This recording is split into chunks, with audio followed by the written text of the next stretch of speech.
Oh, okay, everybody, welcome to another episode of On the Wrist from Off the Cuff. Today we have an outstanding review for you from, of course, one of my favorite brands, Seiko. Now, a little about them. They were founded back in 1881. They are Japanese in origin and now have factories throughout Asia.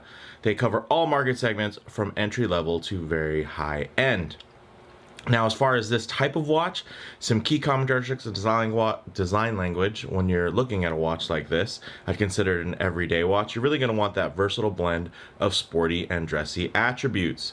And one of the nice things is this is more than just an everyday watch, I should say an everyday dress watch. This actually fits more into the sportier everyday category because it actually has lume. One thing you guys are probably noticing already is that I have a bunch of other watches there. Why? Okay, so I know some of you probably only watch the channel specifically to come in and say Seiko is too expensive.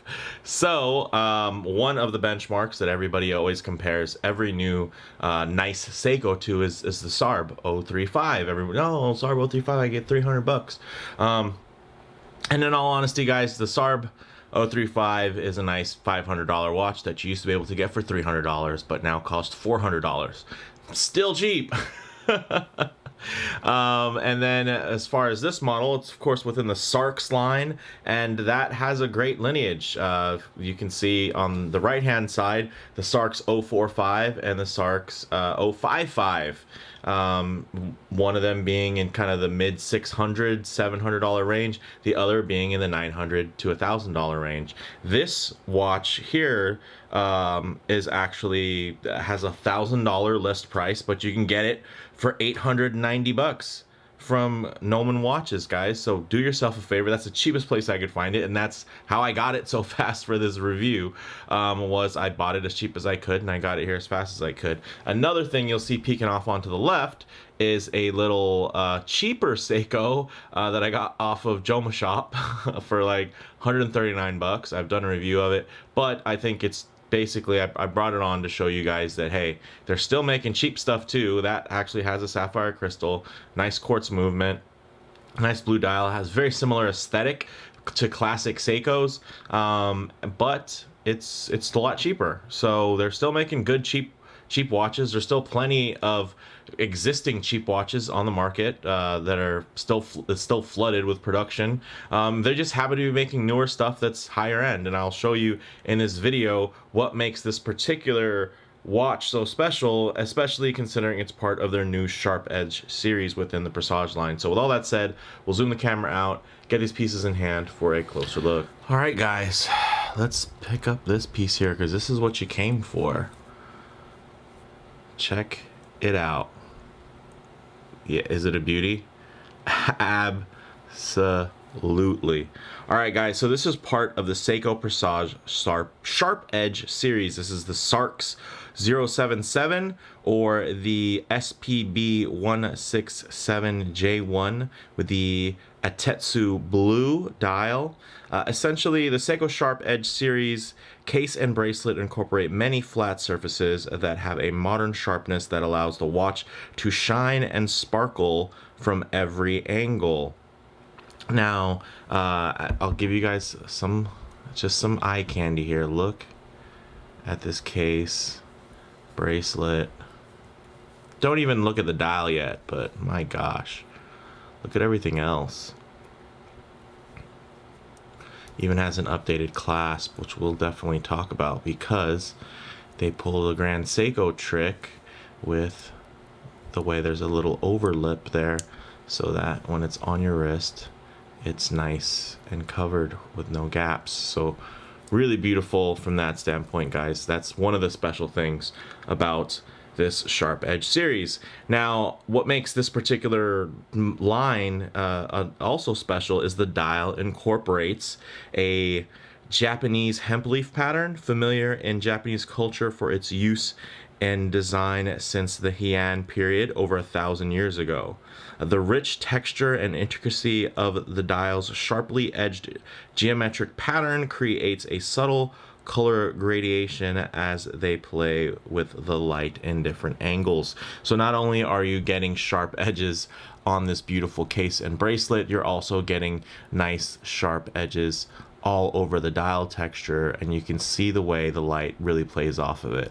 And that's something that Seiko is really known for, is the sharp transitions, those sharp lines, the high, polished Zaratsu polishing, and then also the really fine grain on their brush. And that's something that this watch really exemplifies, and it just speaks that language. I mean, this is distinctly a Seiko watch. You're not going to put this on, nobody's going to grab your wrist and be like, hey, is that an Explorer? Is that a Carrera? No, like, this is clear, this shouts Seiko down to the very core, which is something that I think is very special. Now, again, guys, the price on this, the list price, you go on Seiko's site, it's $1,000, but dealers don't always charge you full price. So if you go to Noman Watches, you can get it for $890. Link in the description for everyone. Where'd you find it? So just go to the link in the description, guys. All right, now you guys did see the specs go across the screen, but I'm going to reiterate again. We have a 39 millimeter diameter, well, 39.3, 11.1 millimeters thick, 47.2 millimeters lug to lug, although you can see that the case lugs do just slope down at a beautifully harsh angle at that, so it's really just wraps right around the wrist. We have a full stainless steel construction with a Dia Shield super hard coating, and of course we have a bunch of brushed and polished surfaces. Now, to kind of talk about the evolution of Seiko value, it's good to have these in here. So this is kind of, again, the benchmark. Everybody says, oh, the SARB, I used to be able to get this watch for $300, $350, and people would say this is probably a $500 watch, but you're getting it cheaper. Now you can get them for $400, literally, like, from Amazon. So they're still quite affordable. They're still in a high abundance. They are discontinued, but there's plenty of new old stock. Now, if I was to compare these two watches, okay, first of all, this is a 38 millimeter, this is the 39 and some change, but there's a big difference actually in the dial proportions. As you can see, here we have, the more squished bezel, which pushes on the chapter ring, which pushes on the indices to really squeeze everything down. Here we have a lot more space, and I think it's the right way to go when you have a dial with all this texture on it. If you were to smush everything towards the center, it would just crowd the dial. So it's nice to have some breathing space on those indices. The nice thing is you have lume here, you have lume here, so that's great. That carries over. You look at the case, you look at the bracelet. I mean, obviously it's much nicer finished, guys. People just can't keep saying that, oh, they're just putting out SARB quality stuff and charging more for it. This is a head and shoulders better watch, okay? And that's not even talking about the movement, which now has 70 hours of power reserve versus 50 hours. So, I mean, just there's nothing, and it's Dia Shield coated. So, I mean, there's really nothing that this watch does better besides look smaller. If you want a watch that physically looks smaller than it is, get this one. It's a classic. It's great. I have it for my collection. So, obviously, like, I think it's worth the money. But people need to stop saying that this is like the watch that ruins all other new Seikos, because this is nowhere. This is a $500 watch that you can get for $400 that you used to be able to get for $300. That's all that it is. This is never like people. This is not a baby grand Seiko by any way, shape, or form. Yes, people have compared them to other watches, like, let's say, a Rolex Datejust. But again, guys, Rolex isn't known for crazy, complex finishing or anything like that. It's a steel sports watch. Like, they're known for tool watches that have become luxury watches. The value is more in the name. Okay, like, they're hardly the gold standard when it comes to fit and finish. So for somebody to compare a brushed sports watch to another brushed sports watch that just happens to cost a lot more isn't really telling you much. So I'll just get that out of the way now and kind of move on from that. And then let's move into this guy right here, another step along the way. This is also a 39 and some change, and this is also in the SARX line. Some people call it the blue tuxedo. I'm pretty sure they're mostly sold out everywhere, but this is a Jesus, this is a handsome watch. I mean, just having it in the hand right now, look at that dial. It kind of has a really fine, almost plank dial, beautiful blue, all these angles, you know, really, really beautiful, right? Great. Just, but not crazy about the cabochon crown. Here you get the signed Seiko S. Also, as nice as this bracelet is, I mean, this is nicer and it's more complex to produce. There's more pieces in it, and it's done to a higher spec, higher standard. It has a nicer clasp, although this is more of a milled piece, as you can see. A bit of a thicker kind of milled piece, although it's not super thick.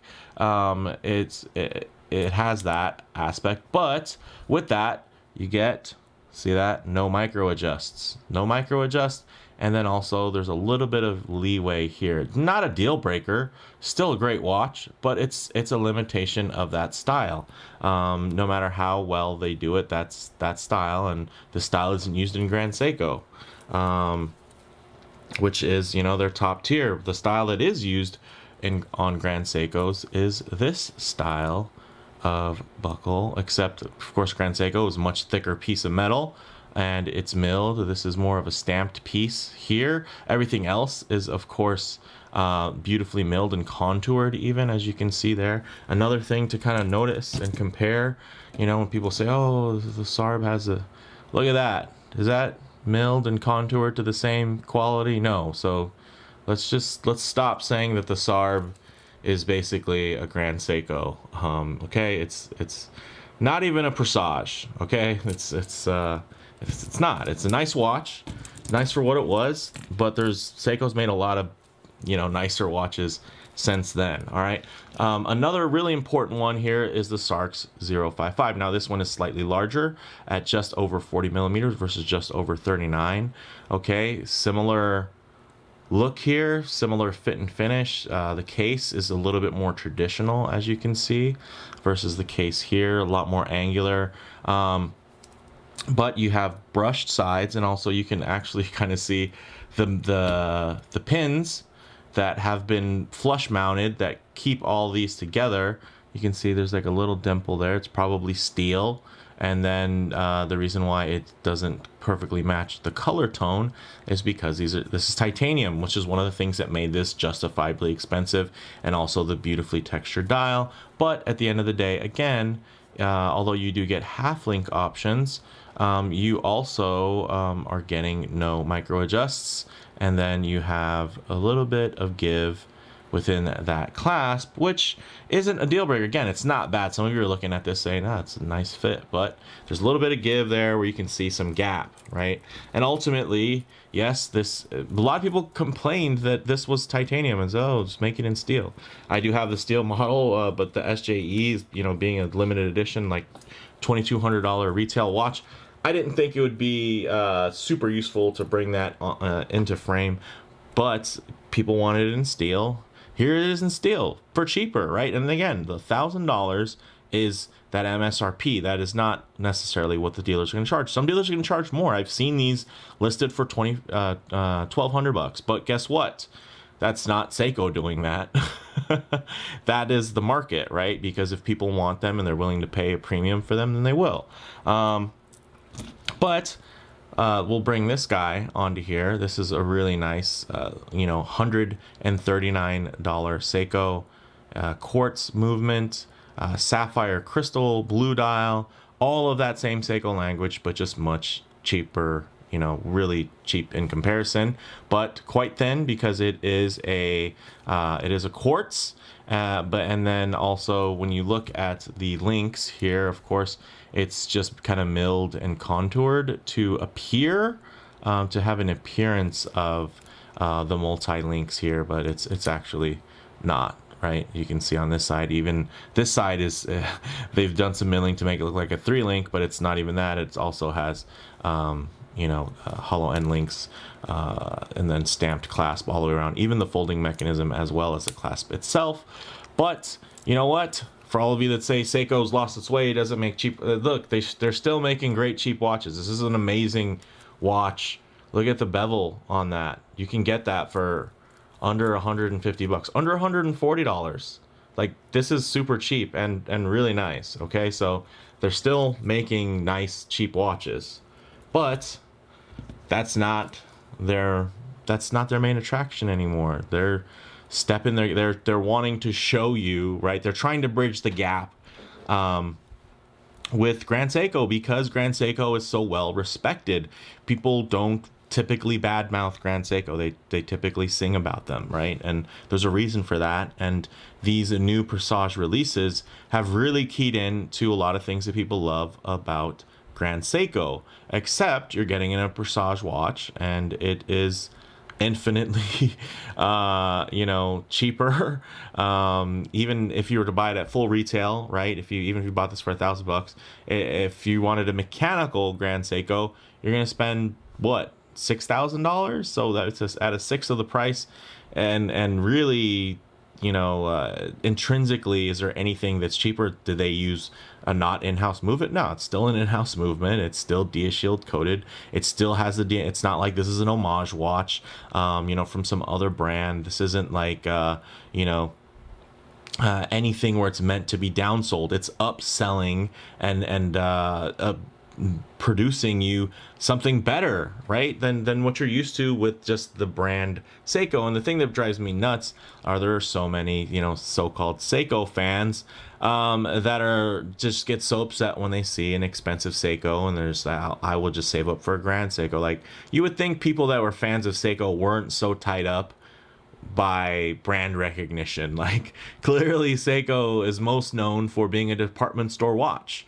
It's not a glamorous brand by any means, but depending on where you are in your watch collecting journey, they can be a really nice department store watch, or they can be, a real huge piece of horology when you think about their advancements that they've made, everywhere from dive watches to mechanical chronographs. There's just so many things that the brand has done and contributed to the watch game. I mean, there's a lot to love, right? And so that ran long, but man, there's a lot here to talk about. There's a lot here to enjoy, a lot to love. So we'll jump right back into this. Okay, so we have a fixed bezel, fully polished, right choice, ties in nicely with the polished accents. Of course, you have a non-screw down crown, but it is beautifully signed. No cabochon jewels to worry about. Just a nice simple S, and well done at that, because it has multiple finishes. Great grip here, great size, perfectly usable and functional, while also being quite handsome. Now, moving on to the back side here, you get to see their 6R35. Now, that is pretty much just another evolution of the 6R15, but they've been able to add another 20 hours of power reserve, so you can get 70 hours of power reserve, which is great. It has a Sprawn hairspring, which is not metal, so it's anti-magnetic from that aspect as well. So you're getting a lot of bang per buck, and it is updated and new and worth a little bit more, even compared to this titanium SARX, which is running a 6R15.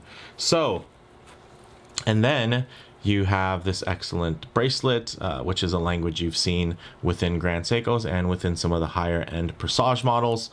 And you even get a brand new clasp system that listened to what people want, which gives you back some micro adjusts, and also has this little flap that does cover any type of gap there, which is fantastic. So even if you have a small wrist and this thing is going to be hanging a little bit, you're not going to get a lot of gap. Guess where you were getting a lot of gap?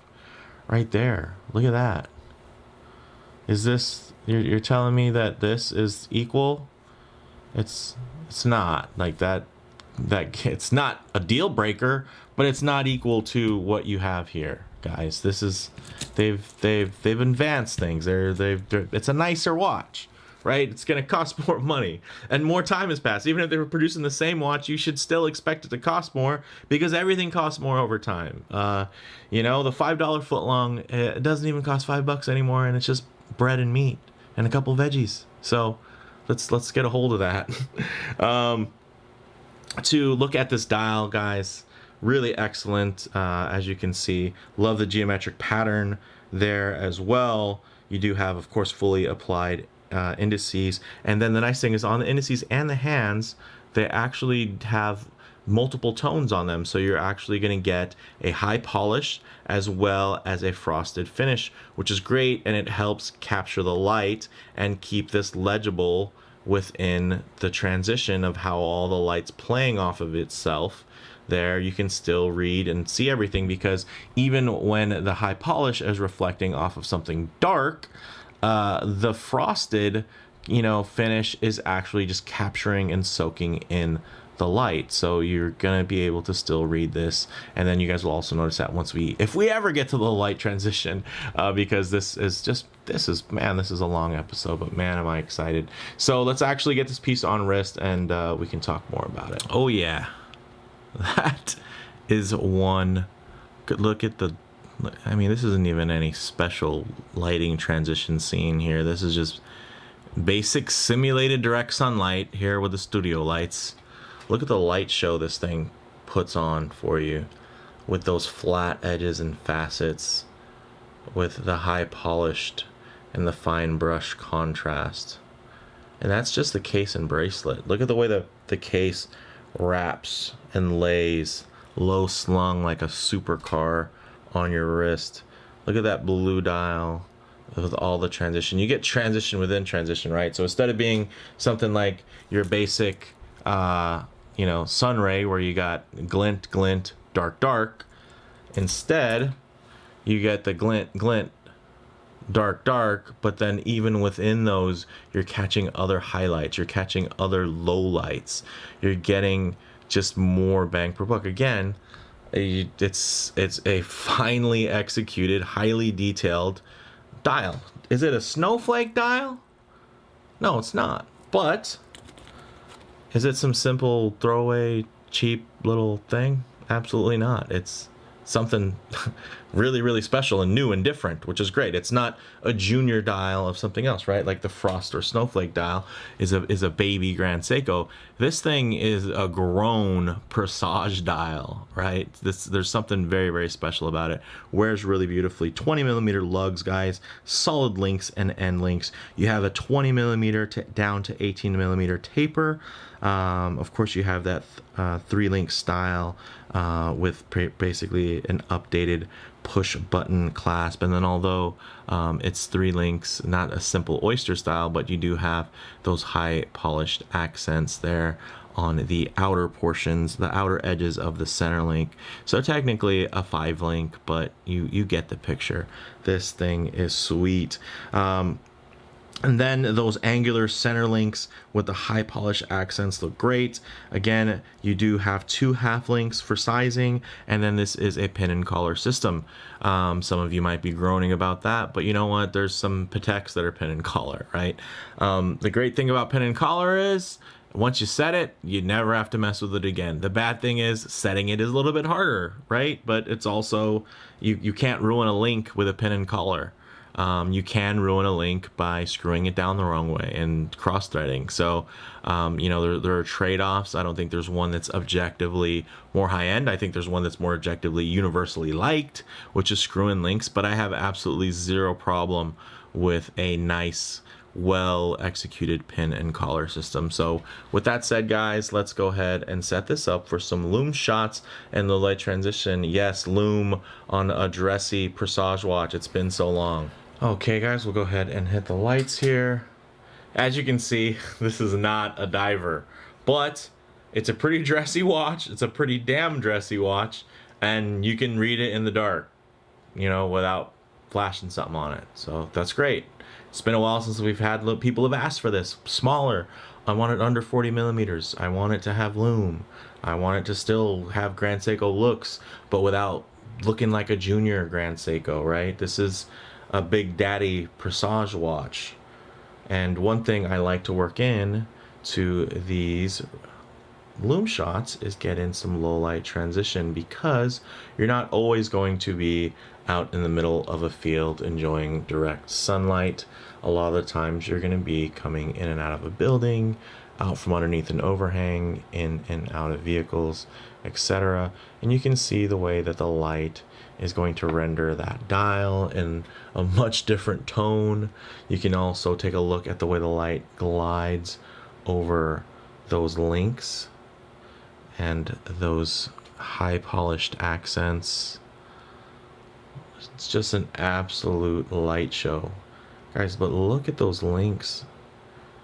Look at how uniform the brushing is, the way that the light just holds and grabs beautifully. Typically, this type of lighting is going to expose a lot of imperfections, dings, dents.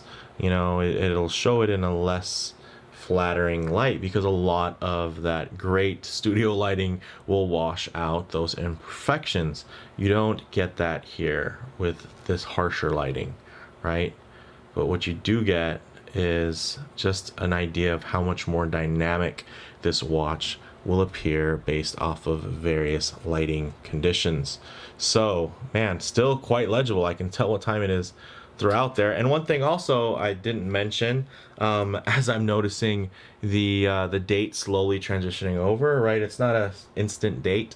It is starting to flip over as it goes into tomorrow. Guys, it's using a black date disc.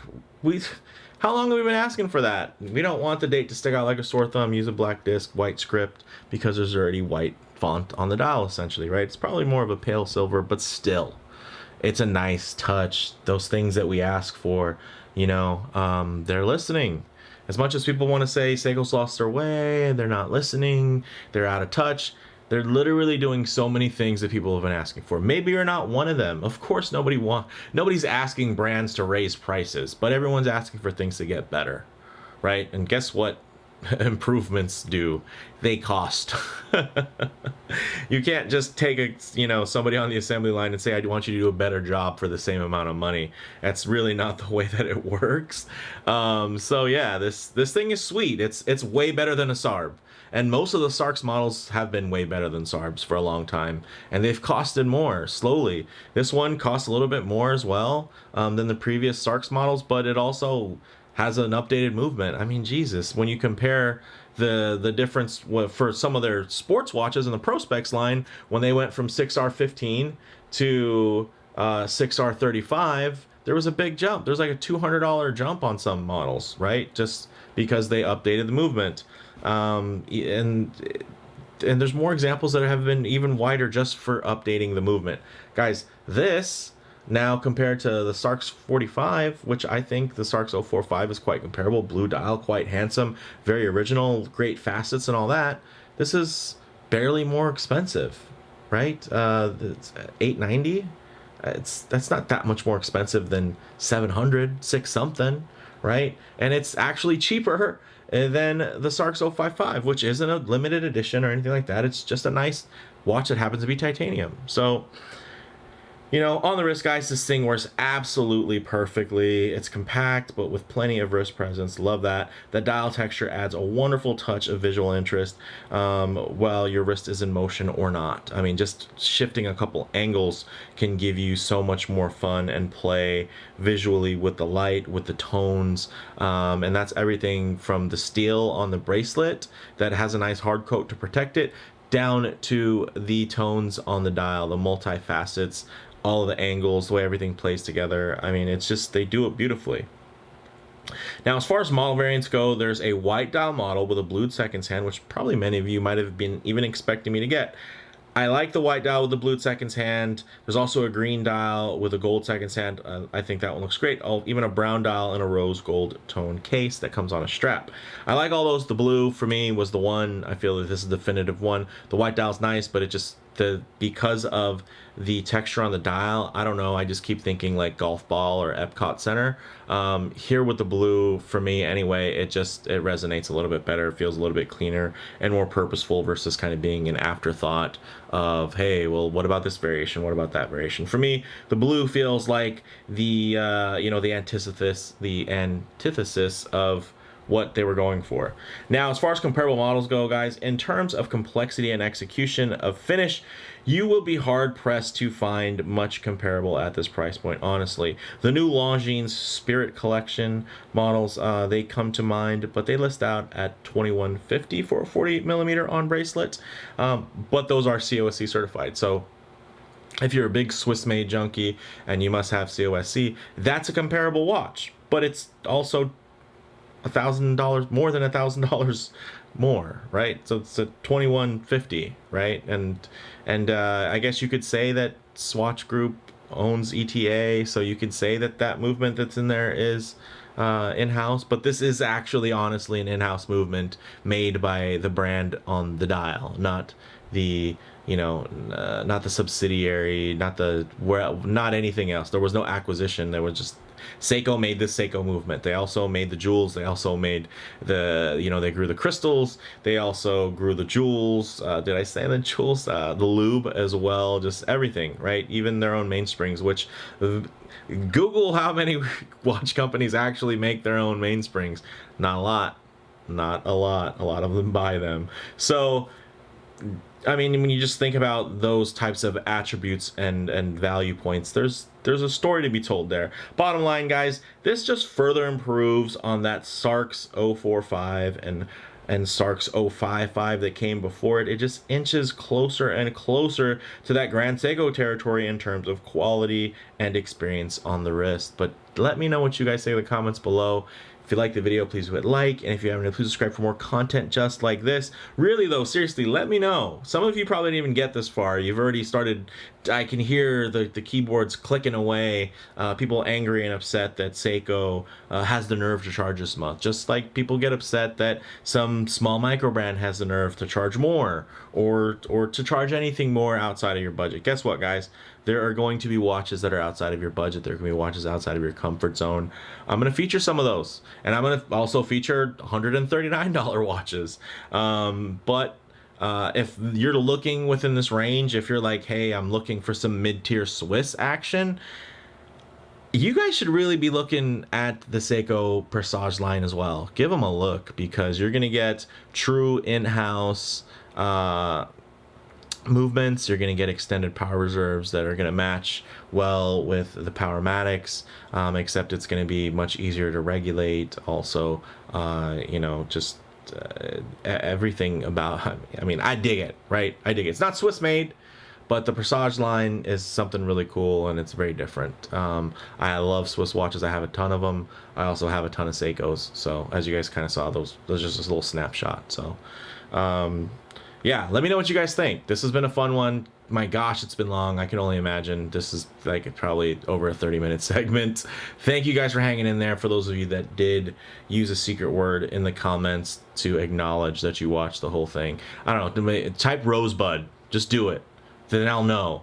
Then I know that if nobody has that type there, that I just wore everyone out, and you guys just follow the link to Nomen so you could buy this watch at the cheapest price, which, do it. Buy it at this cheaper price. Don't spend more money. Thanks, guys. Later.